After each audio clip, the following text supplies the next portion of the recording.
እንዲህ ነው እምነቴ። እኔ ሁሉም በሚችል ሰማይና ምድርን በፈጠረ ሌባ።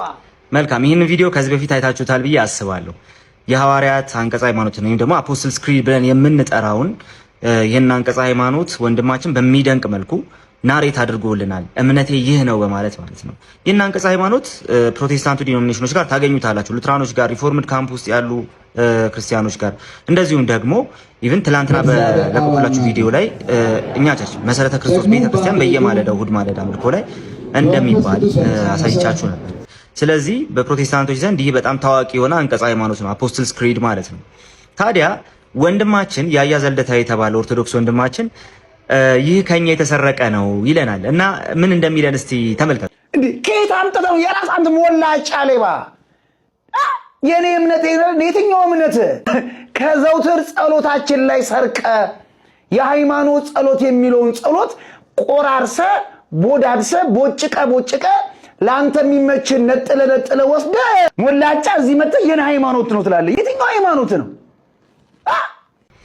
ዌል ይሄ በቃል እና ሞላጫ ሌባ እያለ እየተሳደበ ነው። አንደኛ፣ ሁለተኛ ነገር ደግሞ ይህ ከጸሎት ሃይማኖት ላይ ከዘወትር ጸሎት ላይ የተወሰደ ጸሎት ነው፣ ሰርቃ አምጥተ ነው፣ ቆርጠ የወሰድከው ነው ማለት ይናገራል። በሚያስደንቅ መልኩ አፖስትልስ ክሪድን ፕሮቴስታንት ወንድማችን ከነሙሉ ክብሩ ነው የተናገረው። ምንም ሳይቆርጥ ከነሙሉ ክብሩ አስቀምጦታል። የዘወትር ጸሎት የሚለው ወንድማችን ኦርቶዶክስ ወንድማችን ማለት ነው ለፍጡራን ጭምር የተጸለየ ጸሎት ያለበትን ጸሎት ነው። ኦኬ፣ ያንን የጸሎት መጽሐፍ አምጥቶ ነው ከዛ ላይ የተወሰደ ነው የሚለው። ምክንያቱም ይህንን አፖስትልስ ክሪድን አያውቀውም። የሚያውቀው በሱ ቤተክርስቲያን ውስጥ ከሌሎች ለፍጡራን ከተጸለዩ ጸሎቶች ጋር ተመሳስሎና ከነሱ ጋር ተቀላቅሎ ሚኒንጉን አጥቶ የተቀመጠውን ነገር ብቻ ነው የሚያውቀውና ወንድማችን ሲለው ፕሮቴስታንት ወንድማችን ማለት ነው ያያ ምን መሰለው ከነሱ ቤተክርስቲያን ተቆርጦ የወጣ መሰለው። እንቁራሪት በኩሬው ውስጥ ካለው ውሃ በስተቀር ውቅያኖስ ምናምን የሚባል ሌላ ዓለም ያለ አይመስላትም እንደሚባለው ልክ እንደዛው ማለት ነው። ስለዚህ ለወንድማችን ይህንን አፖስትልስ ክሪድን መጀመሪያ እናሳየው። አፖስትልስ ክሪድ ሙሉ በሙሉ ይሄንን ይመስላል፣ ስክሪኑ ላይ የምታየውን ማለት ነው። ወንድማችን ያለው ይሄንን ነው። እንደዚሁም ደግሞ በመሰረተ ክርስቶስ ቤተክርስቲያን ይህ በየማለዳው ይባላል። እዚህ ስክሪኑ ላይ እንደምትመለከቱት በመሰረተ ክርስቶስ ቤተክርስቲያን በየማለዳው በየእሑድ ማለዳው የሚባል አንቀጸ ሃይማኖትም ጭምር ነው። ሶ አፖስትልስ ክሪድ እንግዲህ በአራተኛው ክፍለ ዘመን እነ ሩፊነስ ጭምር ኮሜንታሪ ሰርተውበታል፣ ወይ ደግሞ ኮሜንት አድርገውበታል ጭምር። ለፍጡራን የተጸለየ ጸሎት ጭራሽ አይገኝበትም።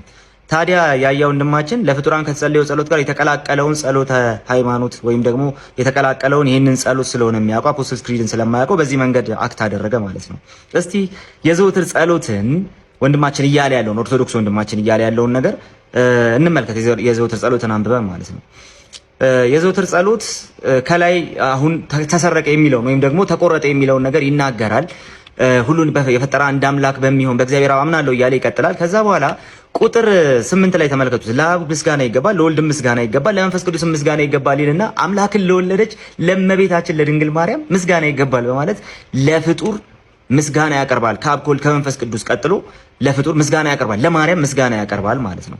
ይሄ የዘወትር ጸሎት ላይ ያለ ነገር አፖስትልስ ክሪድ ላይ የለም። ወይም ደግሞ አሁን ተሰረቀ ያልከው አንቀጸ ሃይማኖት ላይ ጭራሽ ነው የሌለው ማለት ነው። የመጀመሪያው ነገር እሱ ነው። ከዛ ደግሞ ቀጥሎ ጸሎቱን ቁጥር 8 ላይ እንደዚህ ማለት ይቀጥላል። እመቤታችን ጸሎታችንን አሳርጊልን፣ ኃጢአታችንን አስተስሪይልን በማለት እንደውም ሌላ ባዕድ ጸሎት ያመጣል። አፖስትልስ ክሪድ ላይ የማይታወቅ ባዕድ ጸሎት ማለት ነው። ታዲያ እንደዚህ አይነቱን ባዕድ የሆነ የተቀየጠ ዶክመንት ስለሆነ አንተ የምታውቀው አፖስትልስ ክሪድ ናሬት ሲደረግልህ የመሰለ በቃ ከእናንተ የተሰረቀ ነው። ታዲያ እናንተ ናችሁ አፖስትልስ ክሪድን ወስዳችሁ ከማይሆን ለፍጡራን ከተደረገ ጸሎት ጋር ቀላቅላችሁ ያቀረባችሁት እንጂ አፖስትልስ ክሪድ ላይ ለፍጡራን የቀረበ ጸሎት የለም። ቁጥር 9ን ብትመለከቱት እናታችን ማርያም ሆይ ሰላምታ ላንቺ ይሁን እያልን እንሰግድልሻለን፣ እንማልድሻለን እያለ እንደውም ስለ አባትሽና ስለ እናትሽ ብላሽ ማህበራችንን ዛሬ ባርኪልን እያለ ጭራሽ አሁንም ሌላ ጸሎት ያቀርባል። ይሄ ደግሞ ጭራሹኑ የዘወትር ጸሎት ላይ ያለው ነገር በአፖስትልስ ክሪድ የማይታወቅ አይነት ጸሎት እንደሆነ እናውቃለን። ስለዚህ እናንተ ኦርቶዶክሳውያኑ አፖስትልስ ክሪድን ወስዳችሁ ከሌላ ነገር ጋር ከባዕድ ጸሎት ጋር ቀይጣችሁ እየተጠቀማችሁ ነው። ታድሶ የሚያስፈልጋችሁ ራሱ ለዚህ ነው። ይህንን ለያያ ዘልደታ አድርሶልኝ። የጌታ ጸጋና ሰላም ከእናንተ ጋር ይሁን። ፕሮቴስታንቱ ወንድሜ በጣም ወድሃለሁ፣ በርታ።